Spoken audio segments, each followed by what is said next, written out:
বাসায় যখন থাকি আমি আমার ভাই মুহাম্মাদের সঙ্গে থাকি, কিন্তু বাহিরে যখন চলে যাই মুহাম্মদ তো আমার সাথে যায় না। মা জননী রে, আপনি যদি মুহাম্মদ রে আমার সাথে দিতেন তাহলে আমি আব্দুল্লাহর বড্ড সময় কাটত।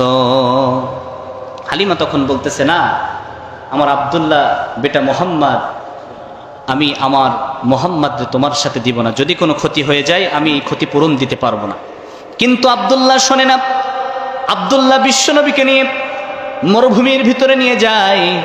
যখন আমার নবীজিকে নিয়ে মরুভূমির ভিতরে আব্দুল্লাহ আল্লাহর নবীকে নিয়ে যখন উট দুম্বা চারাই রাখাল হয়ে যখন চরে, তখন হালিমাতুস সাদিয়া আমার নবীর চেহারার দিকে তাকায়, খেয়াল রাখে যে নবীজি আসলে কোথায় যাচ্ছে, মুহাম্মদ কি কোনো কষ্ট হচ্ছে, মুহাম্মদ কি কোথাও ঘোরাফেরা করছে, না মুহাম্মদ আব্দুল্লাহর সাথে আছে, না হারিয়ে গিয়েছে, এরকম খোঁজ খবর হালিমা নিতেন। এত ভালোবাসতেন বিশ্বনবীকে।